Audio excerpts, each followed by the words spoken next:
الحمد للہ الذی ذی العزت والعلا والصلاة والسلام علی سید الانبیاء شمس الضحی بدر الدجا نور الہدی منبع الجود والعطا اما بعد اعوذ باللہ من الشیطان الرجیم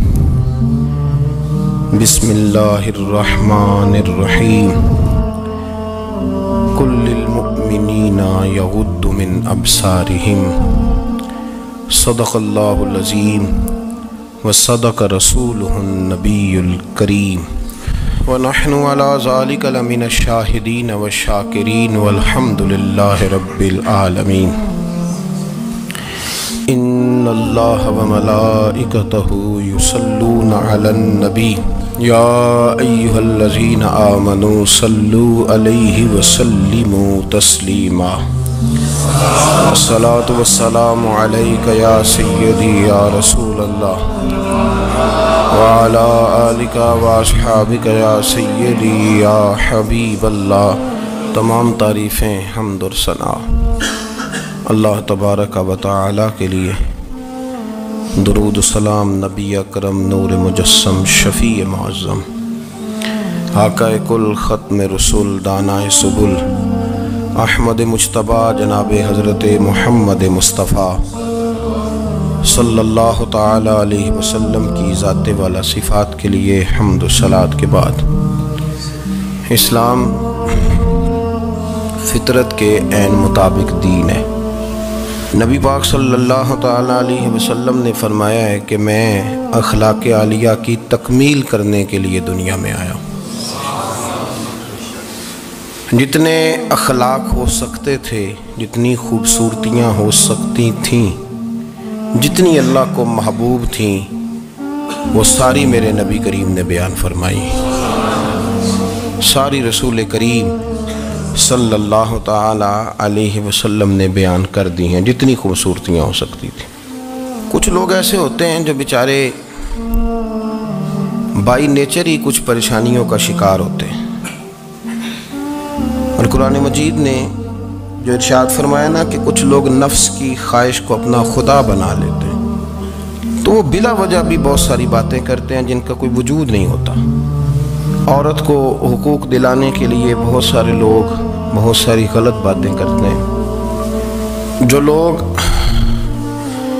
یہاں سے کسی کو لے جاتے تھے نا دبئی، دھوکہ دے کے اور لے جاتے تھے یورپ میں، عرب ممالک میں دھوکہ دے کے لے جاتے تھے، تو وہ بھی کوئی خواب ہی تو دکھاتے تھے کہ اتنے لاکھ تنخواہ ہوگی، اتنا کچھ ہوگا۔ وہاں جا کے پتہ چلتا تھا کہ جیب سے بھی دینے پڑیں گے کچھ۔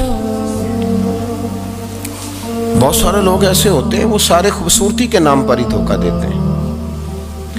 آپ کو پتہ ہے کہ جو آدمی کسی کو لالچ دیتا ہے تو کسی کو لوٹنے کے لیے اسے لالچ دینا بڑا ضروری ہوتا ہے۔ لوگ پہلے لالچ دیتے ہیں پھر لوٹتے ہیں، پہلے مکمل لالچ دیتے ہیں، یہ چیز مل جائے گی، یہ چیز مل جائے گی۔ لوگ مکمل لالچ دیتے ہیں، اس کے بعد پھر لوٹتے ہیں۔ اور اگر لالچ نہ دیں تو کوئی آدمی قابو آئے گا؟ لوگ لوٹتے ہیں لالچ دے کر۔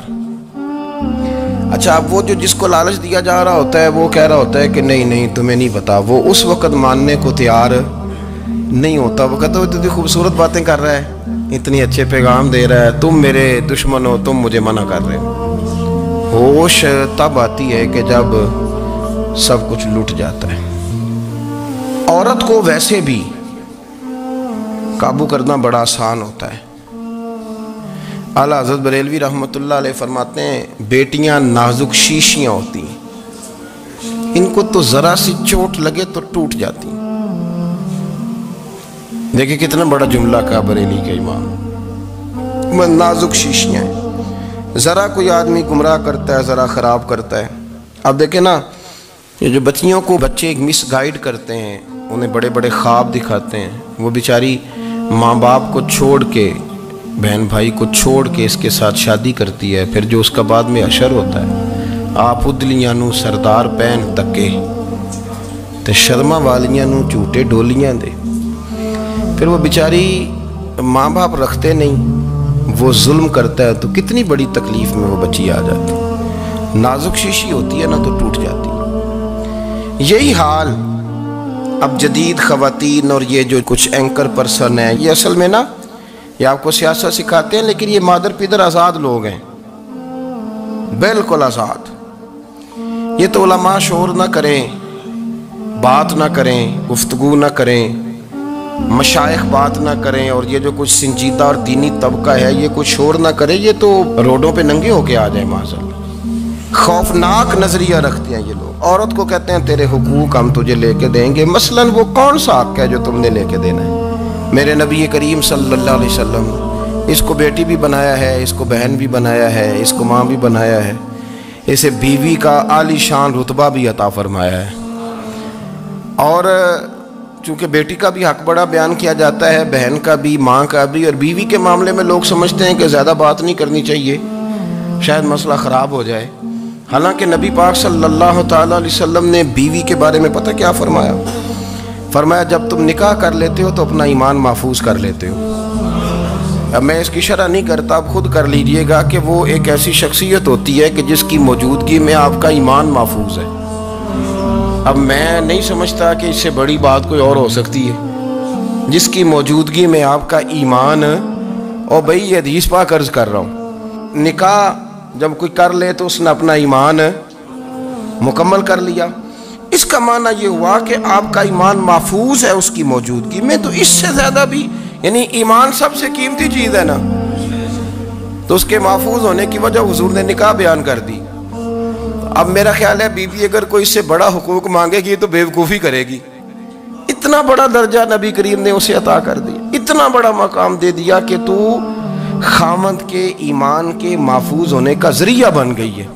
عورت کو جو حقوق رسول کریم صلی اللہ تعالیٰ علیہ وسلم نے عطا فرمائے، نبی پاک نے جو حقوق دیے، دیکھیں نا، حضرت عبداللہ ابن عمر رضی اللہ تعالیٰ عنہ کی اہلیہ بیمار تھی، تو جلدی جلدی سے وہ آئے، تو جب بہت جلدی ہو، سفر بڑا شدید تھا، تو آپ نے جلدی سے نماز ادا کی، جلدی سے چلے۔ آپ کے خادم کہنے لگے حضور خیریت ہے؟ فرمایا میری بیوی بیمار ہے۔ تو اس نے عرض کی حضور آپ کی اہلیہ بیمار ہے، تو آپ نے نماز بھی جلدی سے پڑھی، سفر بھی جلدی جلدی کیا۔ تو فرمانے لگے یہ وہ چیزیں ہیں جو ہمیں مدینے والے رسول نے سکھائی۔ آپ اس کیفیات کو سمجھیں کہ حضور صلی اللہ علیہ وسلم نے درس دیا۔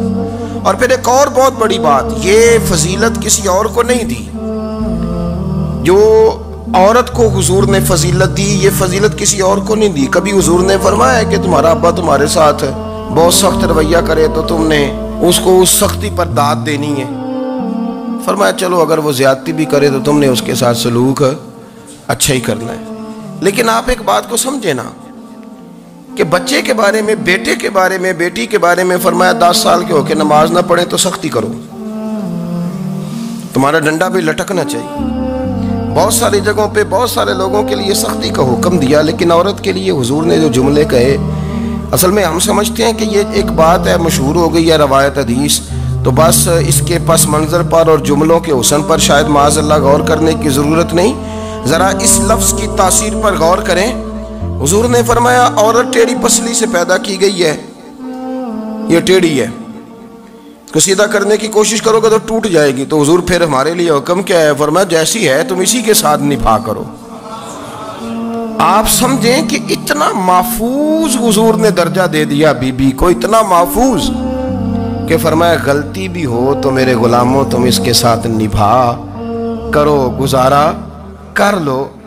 کو کیا اور حق چاہیے عورت کو، جس کو اس کی غلطیوں سمیت نبی پاک نے قبول کرنے کا حکم دے دیا کہ اس کی کمزوریوں سمیت قبول کر لو۔ اب اس کو اور کیا، کوئی کمزوریوں سمیت قبول کرتا ہے؟ کبھی آپ دکان پہ بیٹھے ہو تو آپ کہیں بھی اس میں یہ بھی غلطی، میرے مال میں یہ بھی کمزوری ہے، یہ بھی کمزوری ہے، یہ بھی کمزوری ہے، تو کر لے قبول؟ کرتا ہے کوئی؟ کوئی شخص ایسا ہو جو کسی چیز کی کمزوریاں بیان کر کے کہ اسے قبول کرو؟ پر رسول کریم صلی اللہ تعالیٰ علیہ وسلم نے نا ہمیں سبق دیا، حضور نے ہمیں درس دیا، نبی پاک نے ہمیں پیغام دیا۔ فرمایا یہ ٹیڑھی ہے، سیدھی کرنے کی کوشش کرو گے تو بیچاری ٹوٹ جائے گی، تو اس کے ساتھ نبھا کر جاؤ۔ آپ میری بات کو سمجھیے گا۔ چلیں میں اس پر ایک اور بخاری مسلم کی حدیث پڑھتا ہوں۔ حضرت سلمان فارسی رضی اللہ تعالیٰ عنہ اور حضرت ابو دردہ کے درمیان بھائی چارہ تھا۔ مکے سے مدینے جب لوگ آئے تو حضور نے بھائی بھائی بنایا تھا۔ ان کے درمیان بھائی چارہ تھا تو ابھی پردے کی آیات نازل نہیں ہوئی تھیں تو لوگ ایک دوسرے کی طرف جاتے تھے۔ حضرت سلمان فارسی رضی اللہ تعالیٰ عنہ حضرت ابو دردہ رضی اللہ تعالیٰ عنہ کے گھر میں تشریف لے گئے تو دیکھا کہ ان کی بیوی بڑی غمگین بیٹھی ہیں۔ تو ہم نے فرمایا بہن کیا ہوا؟ تو کہنے لگی تمہارے بھائی کو دلچسپی کوئی نہیں رہی، ہر روز روزہ رکھ لیتا ہے اور ساری رات نفل پڑھتا ہے۔ حضرت سلمان فارسی کہنے لگے ٹھیک ہے کر لیتے ہیں بندوبست۔ نماز دین ہے کہ نہیں؟ دین ہے نا یہ چیزیں۔ لیکن حضرت سلمان فارسی جناب ابو دردہ سے کہنے لگے آج میں نے تیرے گھر میں رہنا رات کو، کیونکہ وہ تو ساری رات نماز پڑھتے تھے، نفل پڑھتے تھے۔ انہوں نے کہا ٹھیک ہے، ایک بستر لا کے بچھا دیا حضرت سلمان فارسی کے لیے۔ سلمان فارسی فرمانے لگے دوسرا بھی لا۔ کہا وہ کیا کرنا ہے؟ فرمانے لگے تو نے بھی سونا ہے، میں نے بھی سونا ہے، تو نے بھی سونا ہے، عشاء پڑھیں گے اور پھر دونوں سوئیں گے۔ کہا میں نے تو نماز پڑھنی ہے۔ فرمایا تہجد کے وقت اٹھ کے پڑھیں گے، اللہ کے رسول بھی رات آخری حصے میں جا کے نماز پڑھتے ہیں۔ ادھر ساتھ سلا لیا، وہ تھوڑی کو دیر سوئے، اب عادت تھی ساری رات اٹھنے کی، ذرا اٹھنے لگے بستر سے تو حضرت سلمان فارسی فرمایا چپ کر کے سو جا، وہ بڑی رات پڑی ہوئی، چپ کر کے سو جا۔ وہ لیٹ گئے، پھر اٹھنے لگے تو فرمایا سو جا چپ کر کے، بڑا ٹائم ہے۔ سحری کے وقت اٹھے، نفل پڑھے، ان کا ارادہ تھا روزہ رکھنے کا، تو فرمانے لگے کل رکھا تھا نا نفلی روزہ، جی رکھا تھا، پرسوں بھی رکھا تھا، ترسوں بھی رکھا تھا۔ فرمایا آج نہیں رکھنا، آج میں تیرا مہمان ہوں، سارا دن کٹھے مل کے روٹیاں کھائیں گے، آج نہیں روزہ رکھنا، سلا دیا۔ اب حضرت ابو دردہ رضی اللہ تعالیٰ عنہ کہہ تو کچھ نہ سکے، پر کہنے لگے سلمان تم پتہ تم کیا کر رہے ہو، نہ تم نے مجھے رات اٹھ کے زیادہ نفل پڑھنے دیے، سویرے روزہ نہیں رکھنے دیا۔ تو حضرت سلمان فارسی کہنے لگے کوئی لمبی بات تو نہیں نا، چلتے ہیں نا ابھی فجر میں مسجد نبی میں، تو نبی پاک کو بتاتے ہیں سرکار دو عالم علیہ السلام کی خدمت میں تو اپنی بات کرنا، میں اپنی کروں گا، حضور نتیجے کا اعلان فرما دیں گے، بات طے ہو جائے گی۔ حاضر خدمت ہوئے، عرض کی یا رسول اللہ صلی اللہ تعالیٰ علیہ وسلم یہ ساری رات نفل پڑھتے ہیں، ہر روز روزہ رکھتے ہیں، ان کی اہلیہ غمگین بیٹھی ہیں، حکم فرمائیں۔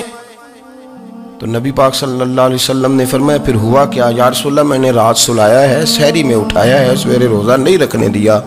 نبی پاک نے فرمایا سلمان فارسی نے ٹھیک کیا، سلمان فارسی نے ٹھیک کیا۔ پھر حضور نے فرمایا، نبی کریم نے فرمایا ابو دردہ تیرے اوپر اگر اللہ کا حق ہے، اس کے رسول کا حق ہے، دین کا حق ہے، تو فرمایا تیری آنکھ کا بھی تیرے اوپر حق ہے، تیرے وجود کا بھی تیرے اوپر حق ہے۔ یہ حضور نے فرمایا تیرے بچوں کا بھی تیرے اوپر حق ہے، تیری بیوی کا بھی تیرے اوپر حق، اس حق کو بھی سمجھے۔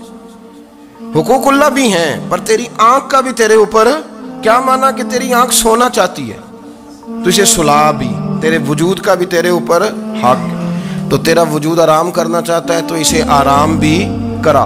اور پھر وہاں نبی پاک صلی اللہ علیہ وسلم نے فرمایا میں تم سب، سننا یہ لفظ حدیث کے، حضور نے اسی موقع پر فرمایا میں تم سب سے زیادہ اپنے رب کو جانتا ہوں اور میں تم سب سے بڑھ کر اپنے رب سے ڈرتا ہوں۔ حضور فرمانے لگے میں روزہ بھی رکھتا ہوں، افطار بھی کرتا ہوں، یعنی کبھی رکھتا ہوں اور کبھی نہیں رکھتا۔ فرمایا میں نفل بھی پڑھتا ہوں اور اپنی بیویوں کو وقت بھی دیتا ہوں۔ سرکار مسجد میں بھی آتے تھے، نواسوں کے ساتھ کھیلا بھی کرتے تھے، ان کے ساتھ پیار بھی کرتے تھے۔ تو اتنے بڑے حقوق حضور نے بیان فرمائے عورتوں کے کہ تمہاری بیوی کا بھی تمہارے اوپر۔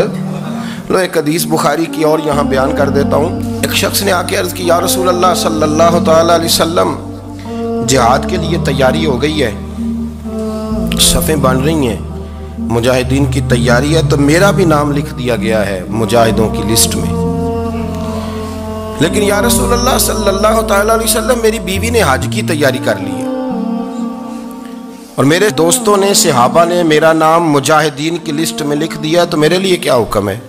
یہ بخاری مسلم ہے۔ تو نبی پاک صلی اللہ تعالیٰ علیہ وسلم نے فرمایا جہاد پہ کوئی اور چلا جائے گا تو بیوی کے ساتھ حج کرنے جا، اسے محرم کی ضرورت ہے، وہ تیرے بغیر کیسے جائے گی؟ مجاہدین کو تو اور مجاہد مل جائے گا، پر تو اپنی بیوی کے ساتھ جانا۔ نبی پاک صلی اللہ علیہ وسلم نے مرد کو محافظ بنایا ہے، عورت کو مرد کا قیدی نہیں بنایا، بلکہ عورت کو حفاظت عطا کی اور مرد کو اس کا محافظ بنایا۔ اب بچیاں آزاد ہونا چاہتی ہیں، اور آزادی بھی وہ والی کہ جو بنیادی طور پر آزادی نہیں، فحاشی ہے۔